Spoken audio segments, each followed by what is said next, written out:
Σήμερα έχουμε μαζί μας. Έχουμε τη δασκάλα μου. Τι λέτε, παιδιά, τώρα? Μα δεν είμαστε και γι' αυτό είμαστε εφαρμοσμένες τέχνες. Μπράβο. Δεν είμαστε απλά τέχνη. Τι είπε. Αλλιώς είναι βαρετό. Κάποιες φορές μπορεί να μην περιλαμβάνει. Ναι. Αντικειμενικά, παιδιά, όπως είπε και ο Φίλιππος, πολλές δουλειές που κάνει δεν έχουν καθόλου τέχνη. Θέλεις να του πω, θέλει να το βλέπεις το κομμένα, να το βλέπεις αυτό το μηχάνημα, όχι να το μάθεις να το χειριστείς, αλλά να δεις τι είναι αυτό εδώ το laser cut, τι είναι, πώς βγαίνει, τι χρειάζεται να ακολουθήσει για να κοπεί, τι πρέπει να κάνω εγώ σαν γραφίστας για να μπορέσει αυτό το πράγμα να κόψει. Εμένα μου στέλνουν συνέχεια στο Instagram ένα λογότυπο. Σκέτο, πώς σου φαίνεται. Πώς μου φαίνεται ως προς τι. Ναι, ως προς τι είναι αυτό. Αλλά αυτό τώρα εδώ θα μπούμε αρχές γραφιστικής. Δηλαδή δεν μπορώ να φτιάξω κάτι και να μην ξέρω γιατί προορίζεται. Γιατί μπορεί για κάτι να είναι τέλειο και για κάτι να μην δουλεύει καθόλου. Dropcast επεισόδιο 21,5. Δεύτερο μισό. Καταρχήν, κανένας δεν το περίμενε. Αυτό δεν έχει ξαναγίνει. Όχι. Τι to be continued αυτά, ρε. Είναι η καλεσμένη τέτοια. Όντως. Ναι. Εν τω μεταξύ είμαστε ίδιο setup, δεν έχουμε αλλάξει. Ναι, είμαστε άλλη μέρα. Απλά έτυχε να βάλουμε τα ίδια. Επίτηδες ξαναβάλαμε τα Όλα ίδια. τα Για το ίδια. ρακόρ. Ναι. Εντάξει, αν βλέπατε όλο το βίντεο και δεν είχε κάτι στατιστικά, βλέπετε 16-17 λεπτά, ίσως το αφήναμε ολόκληρο. Αλλά σιγά μην κάτσω να πεθάνω εγώ για να το δεις εσύ 15 λεπτά. Τέλος πάντων. Λοιπόν, πλάκα. Ναι. Οπότε, πάμε να συνεχίσουμε αυτή την τέλεια κουβέντα, γιατί παιδιά συνειδητοποίησαμε ότι έχουμε πει πολλά και δεν έχουμε πει και τίποτα. Ναι. Ωραία. Εγώ σε είχα ρωτήσει λοιπόν. Περίμενε, πριν ξεκινήσουμε, τι πρέπει να γίνει. Να τη κάνω μια ερώτηση. Α, ωραία. Όχι. Πάμε στο intro!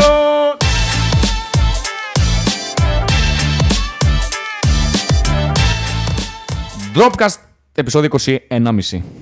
Λοιπόν, 21β. 21β. 21 part 2. Ωραία. Είμαστε ακόμα εδώ με τη δασκάλα μου. Δεν την αφήνουμε να φύγει. Έχει περάσει μία εβδομάδα και είμαστε ακόμα εδώ. Ναι, την έχουμε κλειδώσει μέσα στο στούντιο. Εμένα μου στέλνουν συνέχεια στο Instagram ένα λογότυπο. Σκέτο, πώς σου φαίνεται. Πώς μου φαίνεται ως προς τι. Ναι, ως προς τι είναι αυτό. Αλλά αυτό τώρα εδώ θα μπούμε αρχές γραφιστικής. Δηλαδή δεν μπορώ να φτιάξω κάτι και να μην ξέρω γιατί προορίζεται. Βέβαια. Γιατί μπορεί για Αυτό κάτι να που είναι λες. τέλειο και για κάτι να μην δουλεύει καθόλου. Αυτό που είπε τώρα μόλις, πριν το κάτι.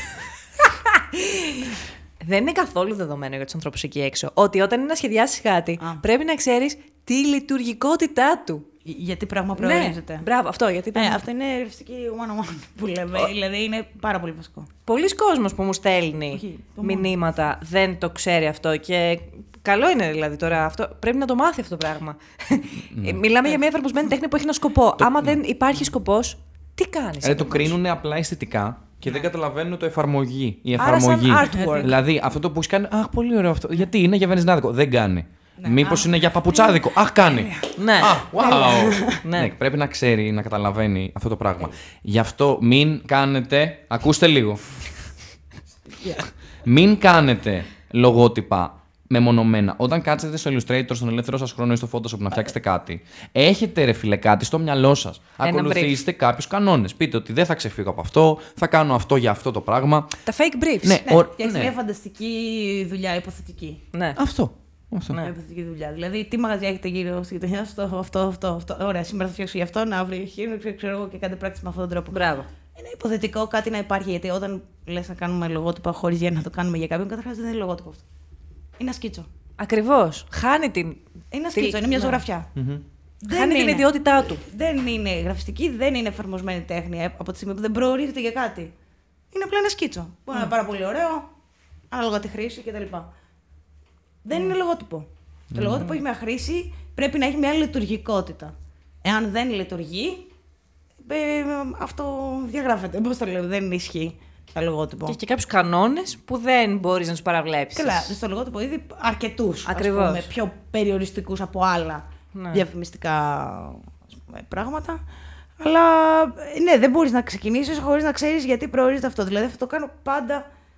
Μα πάντα, όταν έρχονται παιδιά και μου λένε έφτιαξα αυτό, δείτε το. Ωραία, γιατί πράγμα είναι. Δεν ξέρω, θα σκεφτώ. Πρώτα σχέδιζα και μετά σχεδιάζεις. Όχι. Δεν θα κουνήσεις το δαχτυλάκι σου αν δεν μου πεις γιατί πράγμα προορίζεται αυτό. Αυτό, ακριβώς. Και μετά θα συνεχίσεις να σχεδιάζεις ή θα ξεκινήσεις από την αρχή. Ναι. Θα το βρω μετά, μωρέ. Όχι. Πρώτα θα το βρεις. Μετά, κάτω τα χέρια, δεν κάνω τίποτα. Μπράβο. Δεν έχει. Τι θα πας στον πελάτη μετά που θα σου ζητήσει κάτι και θα του πεις άξιζε κάτι. Εγώ σχεδιάζω. Έχεις φουρνό. Πολύ ωραίο. Εγώ σχεδιάζω κάτι πάρα πολύ ωραίο για αποχετεύσεις. Θα το λύσεις. Ναι. Πρέπει να είναι στοχευμένο. Γι' αυτό έχουμε briefs, γι' αυτό μιλάμε με τους πελάτες, γι' αυτό κάνεις έρευνα, γι' αυτό κάνεις. Ναι. Πολλά πράγματα. Ναι. Ωραία. Τι άλλο. Εγώ να σε ρωτήσω κάτι. Πώς το βλέπεις? Αυτό το επεισόδιο θα βγει 4 ώρες. Πώς βλέπεις λίγο το επίπεδο της Ελλάδας, γραφιστικά μιλώντας πάντα? Δηλαδή, είπαμε πριν για τις μπύρες. Ότι παρατηρούμε ότι βγαίνουν πάρα πολλές μπύρες. Και είπαμε ότι βγάζουν ωραίες ετικέτες, ωραίες ταμπέλες, Επαγγελματικά δηλαδή. Επαγγελματικά, ναι. Γύρω σου. Επειδή εγώ, ρε παιδί μου, πλέον βλέπω πάρα πολλά brands ελληνικά καινούργια και έχουν design επάνω. Δηλαδή, βλέπω σε ωραίο design. Πώς το πω, δεν βλέπω αυτά τα τυποποιημένα πλέον, τουλάχιστον σε ποσότητα, όχι τόσο πολύ εννοώ. Ναι. Αυτό το τυποποιημένο, το μπαμ. Αρχίζω να παρατηρώ ότι επειδή δημιουργούνται μικρά brands, οι άνθρωποι βάζουν μεράκι πάνω σε αυτό. Και βάζουν και ταυτότητα επάνω. Οπότε βλέπεις design γύρω-γύρω. Έχει ξεκινήσει, να υπάρχει αυτό που λες. Υπάρχει πολύ μεγαλύτερο ποσοστό, θα θεωρώ, από το προηγούμενο αυτό τα τυποποιημένα. Απλά έχουμε μάθει να μην το βλέπουμε. Okay. Να μην το παρατηρούμε, δηλαδή δεν ξεχωρίζει πλέον, οπότε έχει συνηθίσει το μάτι μας. Αυτή τη στιγμή θεωρώ ότι έχει μεγάλο άνοδο το design επαγγελματικά στην Ελλάδα. Δηλαδή έχουμε και βγάζουμε όλο και περισσότερους γραφίστες, επαγγελματίες με την έννοια που ξέρουν να δουλεύουν, που κάνουν ωραίες δουλειές, σωστές δουλειές. Και ασχολούμαστε όλο και περισσότερο με αυτό. Και με ευχαριστεί πάρα πολύ αυτό να το βλέπω. Υπάρχουν πολλά αστέρια. Δηλαδή υπάρχουν πραγματικά και σε μικρές επιχειρήσεις, όπως λες, και μεγάλες εταιρείες όπως είναι η Beetroot, η Καπαρόσμαν και αυτά. Ναι. Που κάνουν φοβερές δουλειές και για μεγάλες εταιρείες international που έχουν εδώ πέρα παραρτήματα, έτσι. Ξέρεις τι, σε είχα ρωτήσει πριν που κάναμε αυτή την κουβέντα. Πριν μια εβδομάδα. Που λέγαμε, ρε παιδί μου, για τους Έλληνες designers και ότι τα πράγματα πλέον αρχίζουν να εξελίσσονται αρκετά. Και καινούργια μαγαζιά, οπότε αυτό φέρνει δουλειά. Αυτόματα. Και γενικότερα, ρε παιδί μου, είναι αυτό που είπες εσύ, ότι αρχίζουμε λίγο σιγά-σιγά το design σαν ιδέα και σαν έννοια να αρχίσουμε να την αποκτάμε κάπως με έναν τρόπο. Τώρα αυτό οφείλεται στο ότι όντως ανοίγουν πολλά μαγαζιά, είναι ότι τα παιδιά ενδιαφέρονται. Και η επιχειρηματικότητα που έχει αύξηση βοηθάει σίγουρα σε αυτό, γιατί γίνονται περισσότερες επιχειρήσεις, γίνονται περισσότερα μαγαζιά, έχουμε περισσότερη δουλειά να κάνουμε. Ναι. Και γενικότερα και οι νέες γενιές έχοντας περισσότερες προσλαμβάνουσες πλέον και αισθητικά και γενικότερα στη ζωή τους, αρχίζει και αλλάζει η αντίληψή τους, οπότε αλλάζουμε και συνολικά σαν κοινωνία ως προς το design, την αντιμετώπιση μας στο design. Γενικά πάντως είναι αρκετά δύσκολο να φύγουμε. Όταν έχουμε συνηθίσει, και αυτό το λέει και η Paula Serre, ότι πιο δύσκολο αποδεχόμαστε ένα πολύ καλό design, γιατί μας είναι ξένο. Το μάτι μας αποδέχεται πιο εύκολα το κακό design, το μέτριο design, γιατί το αναγνωρίζει. Είναι πιο οικείο. Γιατί το καταλαβαίνει. Βλέποντας ένα που θεωρητικά μπορεί να είναι πάρα πολύ καλό design, μπορεί να το απορρίψει. Ναι. Γενικά νομίζω το ανίκιο πράγμα το απορρίπτουμε. Δηλαδή και μια εξαιρετική ταινία να δούμε, η οποία είναι παράξενη. Π.χ. το Λάνθιμο που είναι εξαιρετικός. Πολλοί επειδή δεν τον καταλαβαίνουν, δεν τους αρέσει. Γιατί δεν μπορούν να συσχετιστούν. Δεν μπορούν να Ίσως επειδή δεν είναι τόσο εύκολα αντιληπτό και όχι προσβάσιμο. Ξέρεις, εύκολα παρατηρήσιμο, ρε παιδί μου, τέλος πάντων. Ναι. Επειδή καθιστά λίγο την προσοχή. Θέλει περισσότερη σκέψη, ας το πούμε. Και έχει πολλά επίπεδα. Αυτό. Και σε αυτή την ταχύτητα που ζούμε, λοιπόν, ξέρεις, λίγο. Το swipe. Μπορεί κάπως. Ναι, αυτό. Ναι. Και το attention span, ας πούμε, είναι στα 6 δευτερόλεπτα 5. Έχει πάει αλλού πλέον με τα social media. Δηλαδή η προσοχή μας είναι πα. Ναι, το λέγαμε ότι η στατιστική που μας είπε και ο άλλος ότι στα 5 δευτερόλεπτα. Γεια σας. Scroll down, δεν υπάρχει. Ναι, είναι max τα 5 δευτερόλεπτα το attention span. Και αυτό το κάνω και εγώ, παιδιά. Έτσι. Δεν είναι ότι, δηλαδή το κάνεις ασυναίσθητα. Δεν είναι ότι. Ενώ το ξέρεις. Ναι, όχι, μα το κάνεις ασυναίσθητα. Τι που πάμε να δούμε. Γιατί επειδή συνήθως αυτό το κάνεις όταν υπάρχει. Τι υπάρχει.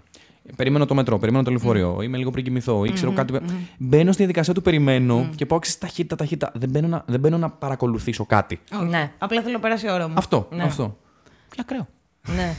Είναι, και αν σκεφτείς ότι το attention span ενός χρυσόψαρου είναι στα 6 δευτερόλεπτα, δηλαδή παραπάνω από την ვის. Ναι, ισχύει. Είναι και λίγο ψουράλ, αν το δεχτείς. Ναι, πραγματικά το έχω διαβάσει γιατί το μελετούσα για μια έρευνα. Ναι, πραγματικά έχουμε μικρότερο attention πάνω από τα χρυσόψαρα. Είναι απελπιστικό. Εγώ πάντως ήθελα να πω ότι είναι πολύ ελπιδοφόρο που υπάρχει καλό design πλέον τόσο πολύ. Γιατί φαίνεται και ότι οι επιχειρήσεις θέλουν να ποντάρουν, έχουν καταλάβει την αξία του branding. Ναι. Και αρχίζει όλο αυτό πραγματικά να υποκτά μια υπόσταση και να γίνεται μια πραγματική δουλειά. Ναι. Ενώ δεν αναγνωριζόταν μέχρι στιγμής ως πραγματική δουλειά. Ναι, γιατί συνήθως έχουμε. Δηλαδή, όσοι έχουμε δουλέψει λίγο, έχουμε συναντήσει πολλούς ανθρώπους οι οποίοι δεν θέλουν να δώσουν λεφτά στο design, γιατί δεν καταλαβαίνουν τη σημασία του branding. Ναι. Βέβαια, αυτό έχει και κάποια επίπεδα, έτσι, γιατί σε κάποιες φορές το branding μπορεί να μην παίξει φοβερό ρόλο. Ναι, άμα μιλάμε για μια μικρή κοινωνία που μιλάμε για μια μικρή κοινωνία, για μια πολύ μικρή επιχείρηση, έτσι. Μπράβο.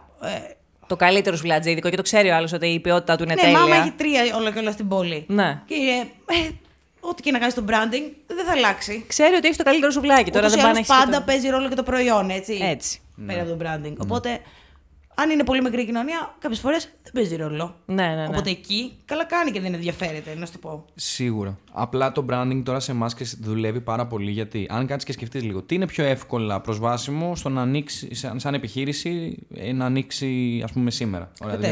Καφετέρια, μπειραρία, ρούχα, ένα merch κτλ. Δικός κτλ. Πόσα υπάρχουν.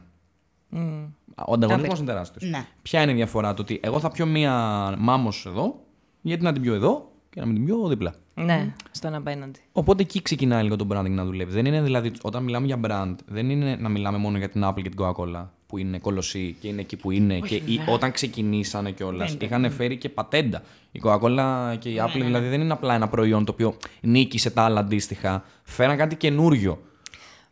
Παρ' όλα αυτά, συμβαίνει και ακριβώς το αντίθετο με αυτό που πει Δασκάλ. Δηλαδή, υπάρχει και το προϊόν μπορεί να υπερισχύει του branding, αλλά υπάρχει και το ότι το branding μπορεί να υπερισχύει του προϊόντος. Δηλαδή, τα McDonald's, ας πούμε, είναι ένα προϊόν για τα σκουπίδια. Ναι. Αλλά θα πας γιατί είναι McDonald's. Ναι, πρόσεχε όμως τώρα, εκεί στο branding, αυτό που πρέπει να καταλάβει ο κόσμος, είναι το brand είναι μια ολόκληρη φιλοσοφία. Δεν είναι το logo. Ακριβώς. Σίγουρα, όχι. Είναι ο τρόπος που συμπεριφέρεσαι στους πελάτες σου. Έχει να κάνει με όλη την υπηρεσία. Όχι μόνο με το τελικό προϊόν. Είναι όλο το user experience. Οι αξίες της. Και αυτό είναι το brand στην ουσία. Αντίστοιχα και στην καφετέρια ακόμα όμως αυτό ισχύει. Δηλαδή και ο χώρος και το πώς σου μιλάνε οι σερβιτόροι. Ακριβώς. Και το πώς, δεν ξέρω εγώ, τι κόσμο μαζεύει ανάλογα με το δικό κόσμο θες να δεις εσύ. Ακριβώς. Και τα λοιπά. Όλο αυτό περιλαμβάνεται στο user experience και στο brand. Ναι. Δεν είναι μόνο το logo. Οπότε, εγώ όταν κάνω ένα λογότυπο κανονικά, αν θέλω να το κάνω κανονικά και να συνάδει με όλο αυτό, πρέπει να μελετήσω όλο αυτό που μόλις προείπα. Για να το κάνω σωστά. Ακριβώς. Και για να λειτουργεί και για να συνάδει. Και να βοηθήσει. Γιατί το logo στην ουσία, η εταιρική ταυτότητα, θα βοηθήσει τον brand μου ή θα το βοηθήσει προς τα κάτω. Έτσι. Ναι. Δεν μπορεί από μόνο του να κάνει κάτι. Σίγουρα όμως μπορεί να το βοηθήσει και ακόμα και αν το τελικό προϊόν μπορεί να μην είναι τόσο καλό όπως λέει στα McDonald's, αλλά σαν εμπειρία έχει πολλά θετικά. Είναι γρήγορο. Είναι φθηνό. Είναι φθηνό. Υπάρχει σε κάθε γωνία, ξέρω εγώ. Κυριολεκτικά σε γωνία. Ναι. Γιατί... Έχει χώρους για παιδιά, έχει πολλά συν, έχει παιχνίδια, ξέρω εγώ, έχει... Happy και meals, και κάποιος αρέσει στη γεύση, πολύ. Αλλά δηλαδή η ποιότητα δεν είναι μόνο η ποιότητα του φαγητού. Γιατί είναι δεν όλης σου της πουλάει μόνο εμπειρίας. αυτό. Είναι της εμπειρίας, ναι. Ναι. Δηλαδή αντικειμενικά και τα Starbucks, ρε παιδί μου, που είναι ένα καφέ, που πρόσεξε τώρα έτσι. Προσπαθώ να καταλάβω τα McDonald's τι κάνανε, ας πούμε, για να το ξεκινήσω από εκεί. Πάνε και σου δίνουν μία λύση σε ένα πρόβλημα. Γιατί πρακτικά τι κάνανε. Φέρανε fast food. Καντίνα ήταν, κάπως ξεκίνησε κτλ. Οπότε ο άλλος πήγαινε, σου λέγε: έχω λίγο χρόνο, θέλω κάτι να φάω γρήγορα, γιατί μπορεί να δουλεύω και κάτι οικονομικό. Δεν θέλω να φάω $10 μια μπριζόλα στο χέρι. Θέλω να φάω ένα μπεργκεράκι σε $1. Αυτό. Αντίστοιχα λοιπόν τα Starbucks ήρθανε και φέρανε τον καφέ κτλ. Πώς αυτά τα brands όμως, που είναι αμιγώς αμερικάνικα. Στη ρίζα, στην ψυχή αμερικάνικα εννοώ. Δεν είναι απλά. Έχουν πετύχει τόσο πολύ στην Ελλάδα. Και εκεί καταλαβαίνεις ότι ξεκινάει ένα brand, λύνει ένα πρόβλημα ή φέρνει κάτι, αλλά μετά ο τρόπος που διαδίδεται και ο τρόπος που συνεχίζει να πετυχαίνει είναι το brand εκεί. Δηλαδή, σίγουρα. Πήγα Starbucks Είναι η διαφήμιση. και πήρα Freddo Espresso. Αντί για να πάρει Για αρχή θέλω να πω ότι ήταν η caramel. χειρότερη εμπειρία της ζωής μου. Γιατί δεν ξέρω, έχουν άλλο μηχάνημα, δεν το κάνουν. Δεν ξέρω τι κάνουν. Στα Starbucks και Okay. να πάει. Δεν είναι καλή εμπειρία. Εγώ πήγαινα συνέχεια γιατί Καταρχήν είμαι βάζουν αυτό το πάγο τα κυβάκια. Ναι. Νούμερο ένα λάθος. Τα κυβάκια. Λοιπόν, 3.30 γιατί δεν έχουν ένα κανόνα. Δηλαδή πρέπει να είναι ή το πολύ μικρό ή το μεσαίο ή το τεράστιο. Συγκεκριμένα τα Starbucks δεν νομίζω ότι έχουν τόσο μεγάλη επιτυχία στην Ελλάδα. Εσύ γεμάτα είναι. Ξέρεις γιατί, πάνε διαβάζουν. Ναι, είναι το Mac τους workplace. και όλο αυτό. workplace, ναι. Ναι, γιατί στις ταινίες αυτό προβάλλεις. Πάντως Apple. ένα που είχε Περιστέρι έκλεισε. Εγώ είμαι αυτή. Περιστέρι ξέρουμε τώρα. Περιστέρι δεν είχε πει και ο Τσαλίκης να. Ναι, πάντως έκλεισε. Τέλος πάντων. Το McDonald's, ναι, πολύ μεγαλύτερη επιτυχία. Τα Starbucks δεν θεωρώ τόσο μεγάλη. Σίγουρα λειτουργούν, αλλά παίζουν και άλλα πράγματα ρόλο. Δεν είναι ο καφές το τελικό. Είναι η αίσθηση που σου δημιουργεί λοιπόν. Ναι. Είναι το trend. Είναι ότι εκεί θα δω και άλλους φοιτητές. Ότι εκεί δεν ξέρω εγώ τι θα κάνω, το story μου θα. Οτιδήποτε. Ναι. Όλο αυτό είναι το προϊόν των Starbucks. Δεν είναι ο καφές μόνο. Ναι. Σαν τα πολύ πετυχημένα ρούχα. Και σίγουρα και εκεί παίζει πολύ πολύ σημαντικό ρόλο το brand, το logo και η διαφήμιση. Και όχι μόνο το logo μόνο του. Όλο το διαφημιστικό σου. Η καμπάνια αντιμετώπιση που θα κάνεις. Ναι. Που μπορεί να διαφέρουν από χώρα σε χώρα. Ναι. Φυσικά. Ναι. Εντάξει, αυτό, χώρα σε χώρα, αν μπορώ δηλαδή να σκεφτώ κάτι το οποίο υπάρχει παντού, είναι η Coca-Cola, παιδιά. Και τα McDonald's ίσως. Εντάξει, όχι τόσο. Ναι, ας πούμε στην Ασία, ρε παιδί μου. Και πάλι Οδυνό και η τέτοια διαφημιστική δεν. αντιμετώπιση όμως δεν είναι ίδια. Αν αλλάξει πολύ. Δηλαδή, αν φύγει από τη Δύση στην Ανατολή και πα στην Ιαπωνία. Αλλά σίγουρα δεν είναι ίδια. Είναι άλλη αντιμετώπιση. Coca-Cola είναι Coca-Cola, αλλά η διαφημιστική αντιμετώπιση είναι πολύ διαφορετική. Τι μιλάμε για τελείως άλλη κουλτούρα και για άλλα θέλω και για άλλα. Ναι. Ωραίο είναι αυτό. Μαγικό είναι να αυτό. δεις διαφημίσεις, να πατήσεις, ρε παιδί μου, να ψάξεις διαφήμισεις. Και εγώ πώς είναι στην Αμερική και στη Δύση, γενικότερα και πώς είναι στην Ασία. Καμία σχέση. Ναι. Απίστευτο. Φανταστικό. Ναι. Η ίδια εταιρεία, ξέρω. Η ίδια εταιρεία. Ναι. Και κάποια μπορεί να δεις και να πεις ότι είναι φανταστικά. Δηλαδή, έχω δει και κάποιες δουλειές από Ινδία και τα λοιπά. Φοβερές. Που δηλαδή αισθητικά σπάνια συνάδουν με εμάς. Και έχω δει και κάποιες οι οποίες. Εμείς αισθητικά τις λέγαμε πολύ kids, ας πούμε. Ναι. Και όμως, αν παρακολουθείς, έχουν φοβερή επιτυχία. Είναι σαν αυτό που έλεγε. Άρα για εκεί είναι απόλυτα τέλειες. Είναι σαν αυτό που έλεγε ο developer μας στο προ-προηγούμενο επεισόδιο, ότι τα site, ας πούμε, στην Κίνα, π.χ., όπως και τα apps στο AliExpress και τα λοιπά, είναι γεμάτα πληροφορία. Γιατί όπου και να σηκώσει το βλέμμα σου, θα δεις όλη αυτή την πληροφορία. Και το άλλο θα τους φαίνεται πολύ ξένο το απλό το δικό μας το μήνυμα. Το white space, ας πούμε, και αυτό το μήνυμα. Φοβερό είναι αυτό. Ναι. Γιατί είναι αυτό που λέμε ότι δεν υπάρχει αθώο μάτι, οπότε γεννιέσαι σε ένα περιβάλλον. Οι προσλαμβάνουσές σου νομίζω ότι μέχρι μια ηλικία τα έχεις αποθηκεύσει όλα, τα έχεις κρατήσει, τελείωσε. Ναι. Και από εκεί και πέρα έχεις την τάση να συμφωνείς περισσότερο με το οικείο.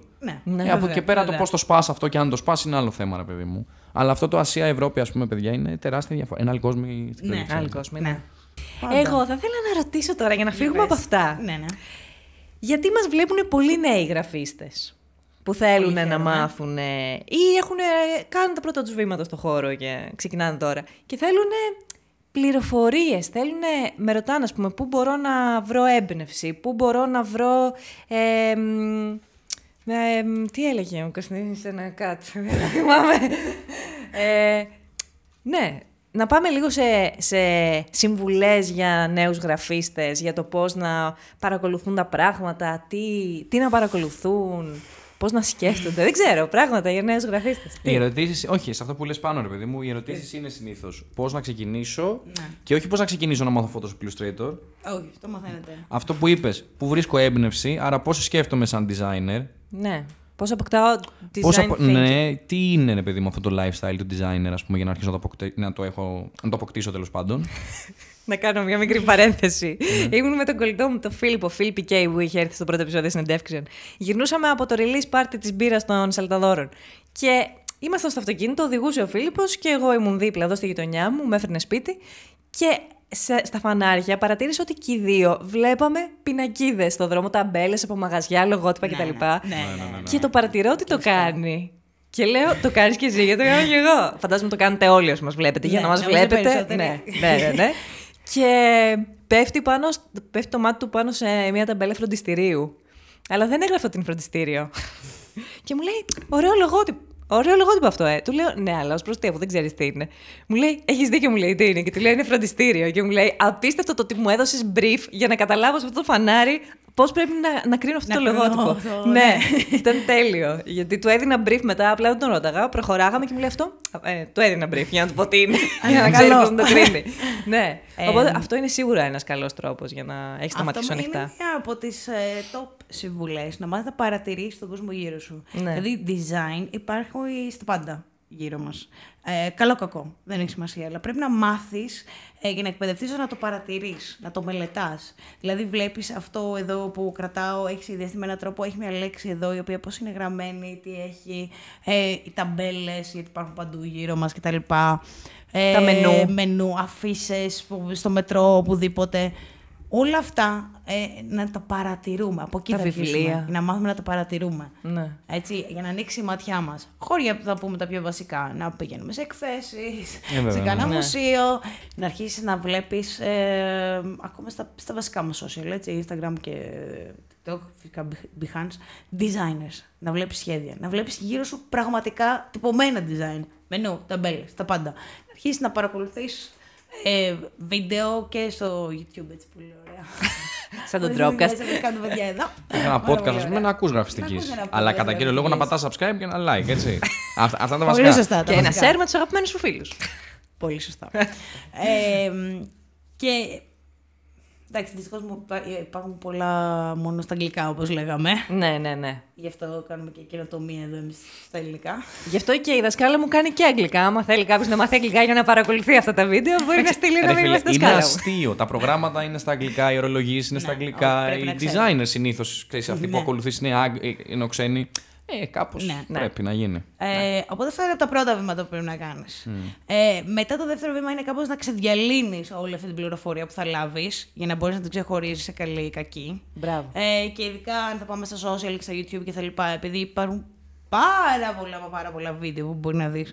Υπάρχουν πολλά καλά, υπάρχουν και πολλά που είναι παντελώς λάθος. Οπότε πρέπει λίγο να δεις και το background αυτών που κάνουν το βίντεο. Δηλαδή, μην βλέπεις ένα βίντεο και πάρ' το δεδομένο. Αυτό που είπε 5 συμβουλές, ξέρω εγώ, για designers, τώρα είπε η κυρία Δημητρέας. Ποια είναι αυτή, τι έχει κάνει, γιατί το λέει, πού το ξέρει. Ναι. Εντάξει, οκ. Έτσι. Μπορεί να παίζει αυτό το σαν σκέψη, σίγουρα. Ναι, να το ψάξουμε. Φιλτράρισμα στα πάντα. Ένα φιλτράρισμα. Γιατί με το Ιντερνετ η πληροφορία έρχεται άμεσα και τη δεχόμαστε, ή μάλλον εκπαιδευόμαστε στο να τη δεχόμαστε de facto. Έτσι. Ενώ αν θα πάρεις ένα βιβλίο, προφανώς έχει πέρασει κάποιος ελέγχους, γιατί για να τυπωθεί αυτό σε 200 εκατομμύρια αντίτυπα και να δοθεί στα σχολεία και τα λοιπά, το έχουν ελέγξει 200 άνθρωποι, ξέρω εγώ. Σωστό. Για να μπει όλη αυτή η πληροφορία στο βιβλίο. Οπότε είναι πιο safe η πληροφορία που θα πάρεις από εκεί.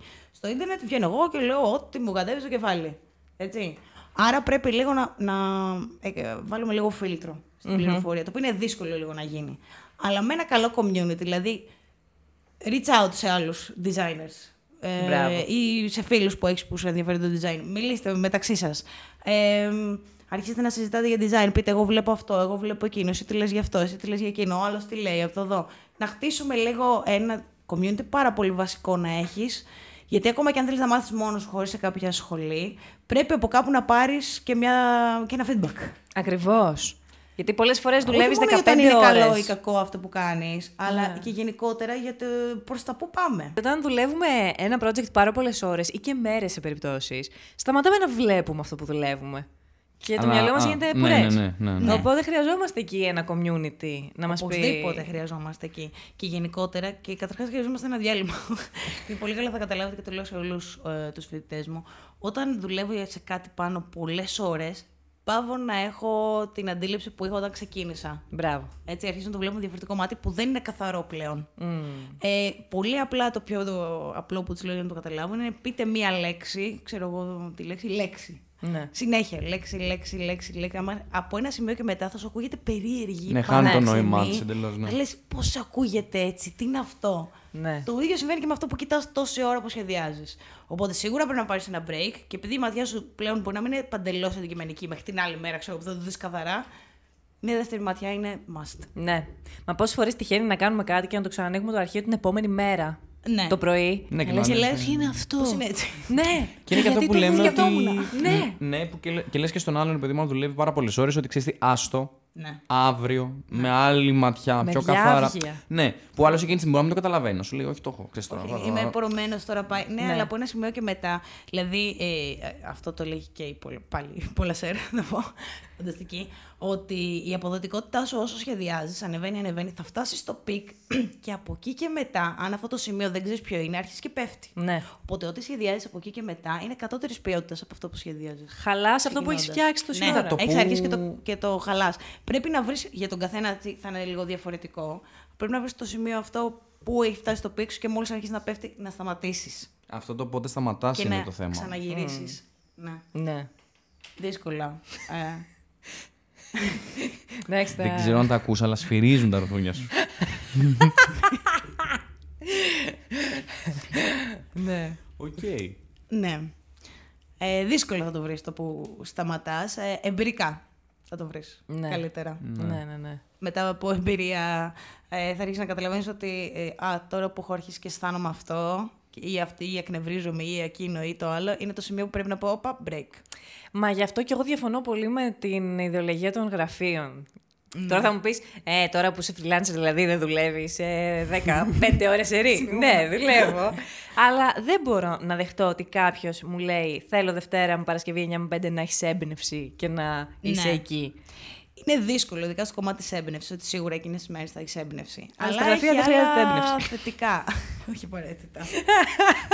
Αλλά έχει άλλα Εντάξει, γι' αυτό θετικά. ξεχωρίζουν κάποια. Ναι. Ναι, γιατί σε κάποια γραφεία έχεις κάποιες εταιρείες μεγαλύτερες, δεν είναι το 9-5, είναι σε εκείνες τις ώρες που είσαι εκεί. Κάποιες από αυτές τις ώρες που κάθε μέρα μπορεί να κάνεις meet με τους συνεργάτες σου, το δουλεύετε, ο ένας το δουλεύει, ο άλλος το ξανασυζητάτε. Δηλαδή δεν είναι όλες οι ώρες που είσαι παραγωγικός. Κάποιες από αυτές τις ώρες σίγουρα θα είσαι παραγωγικός και θα δουλέψει καλά μέσα στις 2 εβδομάδες που έχετε deadline, που δεν θα είναι αύριο. Και τα γραφεία έχουν και το άλλο το καλό, έχουν το ομαδικό το brainstorming. Αυτό είναι πολύ καλό όταν είναι πολλά άτομα ειδικά σε ένα γραφείο και στο θέμα του community και στο brainstorming και στα κονέ που μπορεί να κάνεις και να δημιουργήσεις. Και ένα θετικό επίσης μπορεί να είναι στο γραφείο το 9-5, το σχολάω και πάω σπίτι μου και αφήνω τη δουλειά μου στη δουλειά μου. Amen. Για κάποιους όμως μπορεί να είναι πολύ θετικό. Και για πολύ ζητούμενο. Νομίζω για όλους και Ναι, για τους freelancers είναι αυτό. Εντάξει, όντως, γιατί άμα το κάνεις, κάποια στιγμή καταλαβαίνεις και εσύ ότι πρέπει να διαχωρίσω τα πράγματα. Έχει αγριέψει. Ναι, γιατί Έχει ένα δίκιο. Που πρόσεξε, δεν χρειάζεται. Ας πούμε, μπορεί να σου πω εγώ είμαι freelancer, οπότε δεν έχω ένα χώρο, ρε παιδί μου, να πηγαίνω καλή ώρα όπως εσύ, ένα 8ωρο κτλ. Ωραία. Φτιάξε ένα χώρο. Ναι. Εντάξει, ξέρω ότι δεν είναι τόσο απλό. Ότι, εντάξει, εγώ δουλεύω στο αν σαλόνι. Αν έχεις τη δυνατότητα όμως, αν έχεις χώρι. τη δυνατότητα, μπορείς έστω και έτσι να πεις ότι κοίταξε να δεις, όταν πάω στη δουλειά. Ναι, δεν είναι το ψυγείο και η τουάλετα δίπλα του σπιτιού μου και το κρεβάτι. Γιατί αυτό πόσο υγιές είναι, ρε παιδιά. Τελειώνεις, είσαι χαλιά, πας κάνεις ένα μπάνιο, κάτω στο κρεβάτι, μπαπ, κάτω. Στεφανία είναι αυτό που περιγράφω, έτσι. Που δεν είναι υγιές. Ας μιλήσουμε γι' αυτό στο επόμενο επεισόδιο, γιατί θέλω να μοιραστώ μαζί σας μία εμπειρία κρίσης πανικού που είχα πριν από μία εβδομάδα, για να μιλήσουμε για το balance ζωής και δουλειάς εκ νέου. Εντάξει, δεν έχεις, γι' αυτό το είπα. Ναι. Ναι. Και και όλα αυτά τα άγχη και διαταραχές και αυτό. Οπότε είναι δύσκολο όταν είσαι freelancer να το διαχωρίσεις αυτό. Οπότε εκεί το γραφείο έχει ένα μεγάλο θετικό. Βέβαια. Δηλαδή τελειώνει τη δουλειά και τελειώνει εκεί η δουλειά και πας σπίτι σου. Από την άλλη, θα μου πεις η έμπνευση δεν είναι περιορισμένη σε εκείνες τις ώρες. Ναι, επίσης. Συμφωνώ. Είναι άλλων, ρε παιδιά, δεν ξέρουν άλλες δουλειές. Δηλαδή, νομίζω ότι ένας freelancer, στο δικό μου μυαλό τώρα, δεν είναι και σίγουρο, εστιάζει λίγο αλλού. Δεν είναι ότι δεν θα κάνεις δουλειές τύπου κάρτες, αυτό που λέγαμε πριν. Λίγο λάτζα. Αλλά νομίζω ότι εστιάζεις πιο πολύ σε κάτι. Βασίζεσαι περισσότερο στην έμπνευση. Ναι, οι στόχοι σου είναι λίγο άλλου τύπου, ρε παιδί μου. Δεν είναι απλά να μπεις στη βιομηχανία και να δουλέψεις. Συμφωνώ, αλλά αυτό όμως για να φτάσει να σου δίνει το μισθό ή το οικονομικό αποτέλεσμα που θα σε καλύψει, θέλει χρόνο και κυνήγι και ψάξιμο. Σίγουρα. Πάρα πολύ ως freelancer. Σίγουρα. Για να πετύχει καλά και να λειτουργεί και να κυνηγάς μόνο τις δουλειές που θες. Ναι. Ναι. Okay. Αλλά επειδή μπαίνει το όνομά σου από κάτω και επειδή έχεις ανοίξει εσύ την επιχείρηση στο όνομά σου και επειδή είσαι freelancer και άμα δεν δουλέψεις δεν θα φας και το υπογράφεις και το αγαπάς γιατί πήρες το ρίσκο να το ανοίξεις. Ναι. Σε αντίθεση με τον άλλον που δεν έχει πάρει το ρίσκο και έχει έρθει να δουλέψει σε ένα σαν υπάλληλος, ας πούμε. Γιατί αυτός δεν ρίσκαρε τόσα πράγματα. Εσύ που την άνοιξες, ρίσκαρες περισσότερα πράγματα και έχεις περισσότερες ευθύνες.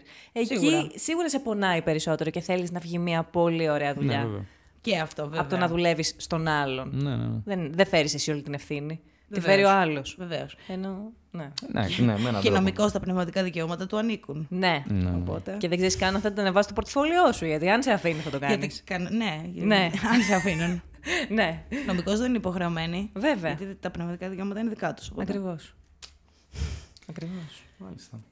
Ωραία. Πολύ ωραία. Και... Να πούμε άλλο ένα για να κλείσουμε. Ναι, Ωραία. τελευταίο. Ναι. Ποιος θέλει να φέρει αυτό το θέμα στο τραπέζι? Αυτό που λέγαμε... Οποιοδήποτε. Αυτό είναι ωραίο. Τι λέγαμε? Για την... Έχουμε πει 1 εκατομμύριο Έχουμε πράγματα. κουραστεί. Είμαστε μετά από 3 ώρες γύρισμα πρώτη φορά στα χρονικά του Dropcast. Δεν έχει ξαναγίνει ποτέ. Σε έχω μπερδέψει. Ναι, τα επεισόδια που βγάζαμε 2 μας ήταν 40 λεπτά το γύρισμα. Και βγαίνανε 20 λεπτά. Εντάξει, μα τώρα έχει τόσα πολλά πράγματα να πει. Έχεις άνθρωπο να μιλήσει. Λοιπόν. Μου έχει φέρει κάτι άλλο εδώ πέρα, κάτι με site, έκανα άλλο. Έχει τέτοια Έλενα. Πλάκα, χάχα. Πολύ καλή φαίνονταν και οι δύο. Βέβαια, είναι εξαιρετικά παιδιά τα παιδιά μου αυτά. Μπράβο, παιδιά μου. Λοιπόν, λέγαμε για την αισθητική. Έλεγες εσύ, ρώταγες τη δασκάλα μου, πώς αντιμετωπίζεις έναν άνθρωπο, έναν designer, ο οποίος μπορεί να έχει πολλά skills, αλλά να του λείπει αισθητική. Πώς τον προσεγγίζεις, πώς του... Να του λείπει αισθητική, όχι ακριβώς έτσι, αλλά ναι, κατάλαβα τι λες. Δηλαδή να πληρεί τις προδιαγραφές της εφαρμογής ενός πράγματος. Δηλαδή να είναι σωστό. Να είναι σωστό, να είναι. Αλλά να είναι άσχημο. Ναι. Ρε παιδί μου, κάπως. Ναι, το λέω, άσε το διάλο. Ναι, ρε μαλάκα, άσχημο. Δεν βλέπετε, ρε μαλάκα. Άσε το διάλο, το είπα. Είναι άσχημο, δεν βλέπετε. Χάλια. Πρέπει να μην έχεις μάτια για να το βλέπεις. Εγώ θα πω ότι πιστεύω για να είναι τόσο χαλιά, σίγουρα έχει και κάποια λάθη. Δεν μπορεί να είναι όλο σωστό. Και να έχει εκνευριστεί τόσο πολύ. Ναι, ρε παιδί μου. Ακόμα είναι. Τώρα μιλάμε για ακραία πράγματα, έτσι. Μην παρεξηγηθώ. Δεν λέω τώρα. Μιλάω για ακραιότητες. Σαν καθηγήτρια, προσπαθώ να το αναλύσω στα σωστά του και στα λάθη του και όχι να βασιστώ τόσο στην αισθητική του. Δηλαδή, δεν θα το πω όπως λέγαμε, μπορεί να υπάρχουν κάποια σχόλια και να σου πούνε είναι χάλια. Σίγουρα. Καλά, σίγουρα δεν θα το πω. Τι κάνει εδώ, μάλλον. Αλλά δεν έχει και νόημα αυτό. Δεν πρόκειται να βοηθήσει και κανέναν και να το κάνω. Έτσι. Ναι. Δεν έχει καμία σημασία αν πιστεύω ότι είναι χάλια ή όχι. Οπότε θα το αποδομήσουμε κομμάτι-κομμάτι. Θα πούμε είναι λάθος αυτό. Είναι λάθος αυτό. Είναι σωστό αυτό. Είναι σωστό αυτό. Αλλά το αποτέλεσμα για κάποιο λόγο δεν λειτουργεί. Ποιος είναι αυτός ο λόγος, πρέπει να τον βρούμε. Εάν ο λόγος είναι η αισθητική, έτσι, πάλι πρέπει να βρούμε την πηγή. Γιατί φταίει αυτό. Και να μην το δω καθαρά υποκειμενικά. Γιατί έχω δει σχέδια τα οποία δεν μου αρέσουν εμένα, αλλά είναι λειτουργικά. Άρα είναι μια χαρά. Οπότε εκεί δεν μπαίνω στη λογική ότι είναι χάλια. Γι' αυτό σου λέω, γιατί για να είναι χάλια κάτι πρέπει να έχει και λάθη. Ή να μην εφαρμόζεται τόσο σωστά για το σκοπό του. Αισθητικά. Εκεί μπορούμε να μιλήσουμε λίγο περισσότερο. Στο κομμάτι. Στην εφαρμογή για αυτό που θέλει να κάνει. Για αυτό που προορίζεται, αισθητικά δεν ταιριάζει καθόλου. Δηλαδή για την εποχή, για το κόνσεπτ, για το έτσι, για το αλλιώς, για κάποιο λόγο δεν ταιριάζει καθόλου. Και αυτό όμως δεν είναι υποκειμενικό. Κατά ένα μέρος. Ναι, γιατί μπορεί ο άλλος να σου πει, ρε παιδί μου, ότι είναι επιτυδευμένο το ότι μπορεί, ας πούμε, να είναι λίγο πιο παλιακό, λίγο πιο διαφορετικό. Λίγο ναι, αλλά το προϊόν σου έχει σύνδεση με αυτό το σκεπτικό. Κοίτα. Εάν το προϊόν σου δεν έχει σύνδεση με αυτού του είδους το στυλ, το παλιακό, το 80s, το 90s, το 2000 που σου βγαίνουν τα μάτια έξω, ξέρω εγώ, τότε όχι, είναι λάθος. Εάν έχει σύνδεση όμως το προϊόν σου με αυτή την εποχή και αυτό το μπορεί να το θες και το λίγο το kitsch. Ναι. Εγώ ξέρεις τι. Είναι λίγο αυτό που μπορεί ο άλλος να σου πει, ρε παιδί μου, ότι εγώ αυτό που λες, ας πούμε, δεν το βλέπω. Μένα μου αρέσει πάρα πολύ αυτό που έχω κάνει. Και εφόσον πληρεί και τις προδιαγραφές, δηλαδή είναι ευανάγνωστο, φαίνεται. Οι εφαρμογές του είναι σωστές. Είναι μια προδιαγραφή που πρέπει να πληρεί. Σίγουρα. Αλλά. Τώρα, αν δεν μπορεί να το καταλάβει με την έννοια ότι δεν μπορεί να καταλάβει γιατί δεν ταιριάζει, ας πούμε, γιατί δεν είναι τόσο ωραίο, γιατί δεν ταιριάζει, είναι αυτό που λέγαμε ότι μπορεί να έχει να κάνει και με την αισθητική, με το τι πληροφορίες έχει λάβει και πόσο έχει χτίσει την αισθητική του. Ναι. Εάν έχουμε πολύ περιορισμένη αισθητική, γιατί όλη μέρα δεν έχω παρατηρήσει τίποτα από το τι υπάρχει γύρω μου, δεν έχω δει κανέναν designer, δεν έχω δώσει βάση, έχω και πολύ περιορισμένη άποψη πάνω σε αυτό. Ναι, ακριβώς. Δηλαδή θα πάω εγώ και θα δω ένα πίνακα, να σου το πω και ζωγραφικά, και θα πω αυτό είναι χάλια, όταν δεν έχω ξαναδεί στη ζωή μου ζωγραφική. Προφανώς δεν μετράει. δεν έχω το υπόβαθρο για να το σχολιάσω. Ή θα ακούσω ένα ποίημα και θα πω καλή τη βλακία είναι αυτή. Και δεν έχω ξανασχοληθεί με ποίηση, δεν έχω ιδέα τι είναι στη ζωή μου και δεν ξέρω εγώ τι. Εάν ασχοληθώ και αν μελετήσω, το ίδιο ισχύει και για την γραφιστική, εάν μελετήσω και την αισθητική μου ακόμα, δηλαδή όσο περισσότερο πάω σε μουσείο, όσο περισσότερο δω δουλειές, όσο περισσότερο βγω έξω σε εκθέσεις, σε τοπία, σε αρχιτεκτονική, σε δεν ξέρω εγώ τι, τόσο περισσότερο θα αλλάξω και την αισθητική μου, θα τη βελτιώσω και θα αρχίσω να έχω και άποψη καλύτερη πάνω στο τι ταιριάζει και τι δεν ταιριάζει και αν είναι πιο ωραίο ή πιο άσχημο, ας πούμε, θεωρητικά. Προσπαθώντας πάντα να βγάζω το υποκειμενικό. Γιατί εγώ έχω δει πίνακες, ας πούμε, ζωγραφικά τώρα, που μπορεί να μην μου αρέσουν, αλλά μπορώ να αναγνωρίσω ότι ο άνθρωπος αυτός έχει κάνει μια φανταστική δουλειά από τεχνική, από δεν ξέρω τι έχει βάλει μέσα λεπτομέρεια ή μη λεπτομέρεια, ή το κόνσεπτ που πουλάει, η ιστορία που θέλει να πει πίσω από αυτό. Μπορώ να το αναγνωρίσω, παρόλα αυτά μπορεί και να μην μου αρέσει όμως. Ναι, βέβαια. Έτσι, αλλά μπορώ να αναγνωρίσω τη λειτουργεί. Για να φτάσω σε αυτό το σημείο όμως πρέπει να ξέρω και 5 πράγματα. Ζωγραφική, όχι να βλέπω ένα σκέτο που δεν έχω ξαναδεί ποτέ στη ζωή μου. Δεν μπορώ να το κρίνω σωστά. Το ίδιο συμβαίνει και με αυτόν που δεν καταλαβαίνει γιατί δεν είναι ωραίο. Εντάξει, συμφωνώ. Είναι αυτό που λέγαμε και πριν, ότι όταν δεν καταλαβαίνω κάτι, το αποθώ. Γιατί δεν το καταλαβαίνω. Δεν το καταλαβαίνω. Οπότε δεν με αφορά. Εντάξει, το πιο mainstream πράγμα που λέμε ότι οι άνθρωποι, ας πούμε, άμα βάλεις να ακούσουν μια κλασική μουσική ή όπερα, συνήθως θα σου πούνε ρε παιδί μου. Τι φορετό είναι αυτό. Που, το δέχομαι σαν άποψη προφανώς, ο καθένας κάνει ό,τι θέλει, αλλά δεν μπορείς να μου μιλήσεις απόλυτα γι' αυτό εάν δεν έχεις μπει καθόλου σε αυτό το κομμάτι. Αν δεν έχεις references κάπως. Ναι, δεν έχεις το γνώμη, δεν έχεις το... Αυτό ισχύει στα πάντα. Σε οτιδήποτε. Ακριβώς. Οπότε... Γι' αυτό ο καλός designer είναι open-minded και βλέπει πράγματα και έχει εμπειρίες. Καλλιτέχνης γενικότερα, ο designer, ο καλλιτέχνης, ο άνθρωπος. Και δοκιμάζει. Το υποκειμενικό θα υπάρχει πάντα, έτσι, σίγουρα. Θα καταλήξω εγώ να μην μ' αρέσει η όπερα και να μ' αρέσει το κληρικό. Μα εντάξει, αυτό μας κάνει και ξεχωριστούς, ρε παιδί μου. Αλλά αυτό σου λέω ότι δεν μπορώ όμως να εκτιμήσω και να καταλάβω τι θα πει όπερα ή τι θα πει το τάδε που θα κρίνω. Ακριβώς. Να αναγνωρίσω. Μάλιστα. Ωραία. Δεν μιλήσαμε για AI.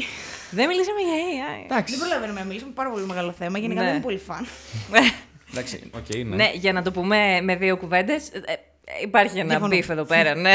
Γιατί εγώ είμαι κάπως υπέρ. Η δασκάλα μου είναι κάπως πιο κατά. Θα το χρησιμοποιούμε σαν εργαλείο. Σίγουρα. Γιατί αυτό μπήκε στη ζωή μας, δεν μπορεί να φύγει. Ναι. Και σίγουρα μπορεί να μας βοηθήσει σε κάποια πράγματα. Σίγουρα για λίγο καιρό, ειδικά στην Ελλάδα, δεν θα κινδυνεύουν οι δουλειές μας. Το βασικό, αυτό που λέω σε όλους τους φοιτητές με τον ερχομό του AI και όσους αρχίζουν και μπαίνουν σε αυτό πάρα πολύ, είναι να προσέξουμε εμείς να μην μας κάνει τεμπέληδες. Να μας κάνει μη δημιουργικούς. Έχω πει την ατάκα που μου έχει πει η δασκάλα στην τάξη, που λέει με το AI, λέει, τη φαντασία πρέπει να την ακονίζεις. Όταν παίρνεις τις έτοιμες τις ιδέες από το AI, ας πούμε, η φαντασία σου. Ναι, αυτό. Οπότε... Είναι πολύ λογικό. Είναι σαν να σταματάς τη γυμναστική. Το μυαλό σου ξεχνάει να γυμνάζεται. Ναι. Δεν χρειάζεται να κάνει τίποτα, οπότε έχει ξεχάσει πώς να το κάνει. Ναι. Όλο αυτό. Ναι. Άρα απλά υπάρχεις μετά. Δεν δημιουργείς. Ναι. Συμφωνώ. Ναι, ρε παιδί μου, γιατί... Δεν είναι για κατάχρηση. Θα σου πω, προσπαθείς τόσο πολύ να ενταχθείς στη βιομηχανία, να δουλέψεις, να πατήσεις επάνω σε άλλους με έναν τρόπο, όχι με τον κακό τρόπο. Δηλαδή να ανταγωνιστείς. Ναι. Που είσαι διατεθειμένος να κάνεις όσο πιο γρήγορα γίνονται τα πάντα. Να το κάνω πιο γρήγορα, να μπω, να ανέβω, να πω σε μια εταιρεία, αλλά χάνεις το νόημα. Βέβαια, έχει να κάνει και με το πώς ξεκινάει ο καθένας στο μυαλό του να το κάνει αυτό. Σίγουρα. Εντάξει, σίγουρα, όντως. Θα φανεί τώρα, παιδιά, αυτό στα χρόνια πώς θα πάει μετά. Παρ' όλα αυτά βοηθάει πάρα πολύ. Βοηθάει να ξέρεις να το χρησιμοποιήσεις εσύ σαν εργαλείο και όχι αυτό εσένα. Δηλαδή... Ακριβώς. Για αρχή είναι πάρα πολύ δύσκολο να χρησιμοποιήσεις AI με τα prompts, να δώσεις σωστό prompt. Είναι δύσκολο. Αλλά αυτό με τα χρόνια μπορεί να γίνει και πολύ πιο εύκολο. Ναι, σίγουρα θα γίνει πιο εύκολο. Και μπορεί να γίνουν και πολύ καλύτερα τα αποτελέσματα. Γιατί και γενικά τώρα δεν είναι και τέλεια. Ναι, εντάξει, μπορεί να γίνουν πολύ καλύτερα τα αποτελέσματα. Κάποια στιγμή. Αλλά αυτό που λέει να μην ζητάμε απλά την ευκολία του αποτελέσματος. Γιατί μετά. Τι νόημα έχει βασικά. Ναι. Αλλά ας πούμε αυτό που μπορείς να ανεβάσεις ένα λογότυπο που έχεις φτιάξει στο ChatGPT και να του δώσεις και το brief και να το ρωτήσεις αν είναι καλό, αν είναι σωστό, αν είναι λειτουργικό, σύμφωνα με τον brief. Δεν το ποτέ. Τι θα άλλαζε, αν... Αυτό είναι πολύ βοηθητικό να πάρεις. Είναι σαν να παίρνεις feedback από έναν συναδελφό σου. Είναι. Ναι. Γιατί το φιλτράρεις και αυτό, δεν το κατεβάζεις αμάσιτο. Το ChatGPT μου είπε αυτό, άρα κάτσε να το αλλάξω. Εντάξει. Οκ, ρε παιδί μου, καταλαβαίνω. Μπορεί ένα μεμονωμένο περιστατικό να λειτουργήσει, αλλά εμείς τώρα εδώ μιλάμε για κάτι το οποίο πάει να έχει την τάση να γίνει νόρμα, να γίνει κάτι. Θα γίνει. Ναι, εμείς λέμε ότι αυτό είναι το επικίνδυνο. Δεν είναι να μου πεις ότι έκανα μία φορά κάτι, δούλεψε με έναν τρόπο που εγώ το προσέγγισα έτσι κτλ. Και σίγουρα θα δουλέψει κάποιες φορές και σίγουρα σαν εργαλείο να το χρησιμοποιήσουμε και να μας βοηθήσει. Σαν εργαλείο όμως. Όχι αυτό να κάνει όλη τη δουλειά. Ναι. Σίγουρα δεν θα πάει καλά αυτό. Δηλαδή η δημιουργικότητα σε αυτό θα πέσει πάρα πολύ. Ναι, όχι. Τη διαφήμιση την είδαμε όλοι, έτσι. Ποια διαφήμιση? Με το... Τη Ogilvy. Ναι, με το. Φέρτε μου ένα γραφίστα. Φέρτε μου ένα γραφίστα. Φανταστική. Εντάξει, μέχρι τώρα επικαιρότατη. Αυτό είναι. Μέχρι στιγμής αυτό είναι. Ναι. Αλλά αυτό θα εξελιχθεί. Και αυτό που συζητούσα τις προάλλες με έναν άλλο φοιτητή είναι γιατί μου λέει ότι κάποια στιγμή θα αρχίσει μια εντελή να σκέφτεται μόνο του. Ναι. Και θα δημιουργεί καλύτερα πράγματα από σένα. Τότε, όταν θα φτάσουμε σε αυτό το σημείο, φοβάμαι πολύ περισσότερο για επιπτώσεις σε άλλες πτυχές της ζωής μας παρά στο design. Εννοείται. Έτσι. Ναι. Αυτό μπορεί να ξεφύγει πια. Αυτό μετά είναι επικίνδυνο σε πολλές άλλες πτυχές της ζωής μας. Κοινωνικό, πολιτικά, οικονομικό, δεν ξέρω εγώ τι. Παρά στο design. Άμα το φτάσουμε σε αυτό το σημείο, μετά δεν θα έχουμε. Θα μας κυβερνήσει κιόλας. Κάπου διάβαζα κάποια στιγμή για ένα ρομπότ που επιτέθηκε σε αυτόν που το έφτιαχνε. Και βγήκε ο άνθρωπος, ο επιστήμονας, και λέει ότι εντάξει, ήταν δικό μου λάθος, γιατί εγώ το προγραμμάτισα. Ναι. Αλλά έγινε τύπου επίθεση. Ναι. Το διάβασα εγώ. Ακραίο. Σκέψου μπορεί ότι... μαζί να το συζητούσαμε. Ρε παιδί μου, σκέψου ότι αυτή τη στιγμή εσύ και εγώ και όλοι μας έχουμε πρόσβαση σε AI με έναν τρόπο, τέλος πάντων, τα κινητά μας, τους υπολογιστές μας, δωρεάν, free, έτσι. Σκέψου τώρα μια κυβέρνηση, η οποία προφανώς μπορεί να έχει πρόσβαση σε πράγματα που εσύ δεν μπορείς να έχεις. Πώς αυτή το εκμεταλλεύεται σε ουσιαστικά πράγματα. Όχι ότι η τέχνη δεν είναι ουσιαστική, αλλά σε πολύ πιο άμεσα πράγματα. Ναι. Στρατός, φαγητό, υγεία. Δηλαδή πράγματα τα οποία πραγματικά μπορεί να ξεφύγει η κατάσταση. Ναι. Και τα είχε πει και ο Elon Musk αυτά. Και βγει συνέντευξή του τρελαμένος και πει: να ξέρετε ότι η AI είναι πολύ πιο επικίνδυνη από το φαντάζεστε. Ναι. Εγώ το λέω και το αφήνω εδώ. Έφυγε κύριος. Εντάξει, είναι λίγο λογικό, ρε παιδί μου. Εντάξει, μας πιάνουν και. Ναι, να φοβάμαι. Μας έρχεται να κάπως λίγο περίεργο. Δεν ξέρω σε πόσα χρόνια, αλλά όταν θα γίνει, θεωρώ ότι η ανησυχία θα είναι πολύ μεγαλύτερη για άλλα πράγματα παρά για το design. Κοίτα, αν πολεμήσω με ρομπότ. Εγώ το λέω και στις πρετετήσεις αυτό. Καμιά φορά κολλάνε τα μηχανήματα, ξέρω, και τους μιλάω ωραία. Παιδιά, τους λέω: έχουμε και AI, δεν ξέρετε ποτέ τι γίνεται. Μιλάμε καλά στους υπολογιστές, μιλάμε καλά στα μηχανήματα. Σαν τη μάνα μου, όταν κολλάγε ο υπολογιστής, εγώ πήγαινα σαν πιτσιρικάστρο και ήμουν. Όχι, εγώ τους κάνω αγάπη. Χάιδευε τον πύργο. Και λέει: του μιλάς γλυκά αυτή τη στιγμή. Ίδια. Πόσα ήξερε, ρε. Έλα αγάπη μου. Έλα καλό μου. Όχι, και εγώ που είναι ίδια. Βέβαια, απ' την άλλη, όταν κόλλαγε ο υπολογιστής, κοπάναγε το ποντίκι. Ναι, εννοείται. Έτσι φτιάχνουνε. Ναι, έτσι που λέτε λοιπόν το AI, για αυτά τα λίγα λόγια. Πολύ βοηθητικό. Η εξέλιξη του μας φοβίζει, αλλά όχι μας φοβίζει σαν κλάδος, νομίζω μας φοβίζει γενικά. Ναι, μωρέ. Θα το δούμε, γιατί δεν νομίζω ότι θα είναι τόσο άμεση. Ναι. Εντάξει, σίγουρα να πούμε σε αυτό το σημείο για να μην φάμε κανένα τέτοιο. Ναι. Έχει τα υπέρ του, παιδιά. Έχει πολλά. Μπαίνει στην υγεία, μπαίνει σε αποστολές, δεν χάνονται άνθρωποι. Σίγουρα. Υπέρ, έτσι. Ναι. Και σαν εργαλεία μπορεί να μας βοηθήσει σε πολλά πράγματα. Αλλά. Φοβόμαστε το balance. Ναι, αυτό να μην χαθεί. Αυτό το balance πάντα σε όλα τα πράγματα στη ζωή. Είναι το δεν είμαστε. Οι άνθρωποι δεν έχουμε ισορροπία στα πράγματα. Δηλαδή και ιστορικά να το δεις, πάντα από τη μία πλευρά γέρνουμε. Ναι. Περνάμε μέχρι να περάσουμε στην άλλη πλευρά, περνάμε μια ισορροπία και μετά ξαναπέφτουμε. Οπότε αυτό θα γίνει, νομίζω κι εγώ. Πολύ δύσκολο να βρεις τη χρυσή τομή σε όλα τα πράγματα στη ζωή μας. Πολύ έτσι ωραία δυσίωνα. Ωστόσο, εμείς δεν ανησυχούμε για τίποτα. Συνεχίζουμε κανονικά αυτό που κάνουμε. Επειδή, όπως καταλάβατε, βγάλαμε 2 επεισόδια με τη δασκάλα μας, την Τίνα τη Δημητράτζου. Και προφανώς θα την καλέσουμε ξανά να βγάλουμε και τρίτο σε λίγο καιρό.